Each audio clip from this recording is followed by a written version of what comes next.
This is not a doctrine. This is not a belief system. This is not even magic in the sense you were taught to fear it. This is unbinding. The art of rewriting the code beneath your skin. The slow evaporation of the false self.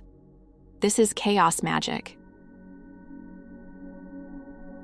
Chaos Magick isn't something you join. It's not a lineage or a mystery school. It's not a religion or a fandom. It is a toolkit for disrupting reality from the inside. If you're looking for dogma, you'll be disappointed. Chaos Magick is a way of engaging with the world as if belief were a paintbrush, as if symbols had teeth, as if your consciousness was the altar on which reality is sculpted. Belief is not sacred.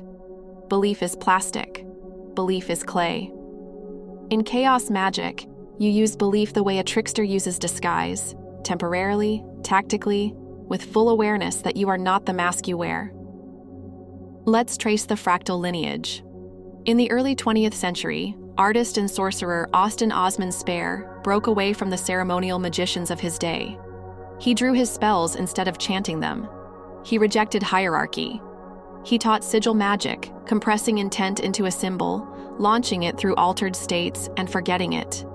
In the 1970s and 80s, Peter J. Carroll and Ray Sherwin codified this anarchic approach into what they called Chaos Magick. The IoT, Illuminates of Thanateros, was formed, equal parts parody and praxis. Discordianism, punk rock, cybernetics, and early internet culture all fed into this philosophy. That belief systems were operating systems and that the user had root access. Let's get to the heart of it. Chaos Magick moves according to certain currents, though none are fixed. 1. Belief is a tool, not a truth. It can be picked up and dropped as needed. You can believe in gods on Tuesday and be an atheist on Wednesday. 2. Nothing is true, everything is permitted, which is not moral relativism, but ontological freedom. It means you can act as if reality is fluid, because in many ways, it is. 3. Gnosis, an altered state in which the conscious mind is silenced and magical intent slips past the gatekeeper. Gnosis is the rocket fuel. 4. Personal authority, no priesthood, no initiation, no permission. Your body, your dream, your symbols. 5. Anti-structure. Chaos Magick tends to destroy whatever structure it builds. It will eat its own dogma because dogma hardens the flow. The ego is not the villain, it's a virus. It's a survival tool, a bundle of learned responses and identity scaffolding. But in the work of magic, the ego can become a jailer. Chaos Magick teaches you to see the bars of your own mental prison, to witness the habits, beliefs, and identifications that keep you locked into predictable patterns. This is deprogramming. You become aware of the scripts you've inherited, the labels you cling to, the voices in your head that aren't yours. You dismantle them, gently or with fire. This is where psychedelics sometimes enter the scene. In the Eleusinian mysteries of ancient Greece, initiates drank a potion called kykeon, likely containing psychoactive fungi. Death and rebirth were enacted. The ego died. The soul remembered its vastness. Modern psychonauts do similar work, but you don't need a substance to peel back the self. Meditation, trance, ritual, dance, dream journaling, these are doorways too. Let's talk methods, not a recipe book, but a spellcraft sketch. 1. Sigil magic. Take an intention, remove repeating letters, collapse the rest into a symbol. Enter gnosis through breathwork, pain, dance, silence, orgasm, and release the sigil. Then forget it. Let the unconscious do the rest.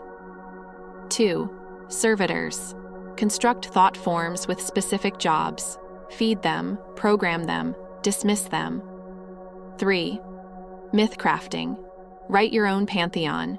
Use fiction as ritual. Work with gods you invented this morning. 4. Banishing. Not just for spirits, but for ideas. Cleanse your mental space. Shake off yesterday's identities. 5. Dream work. Mine your subconscious. Build rituals from your dream symbols. 6th ritual.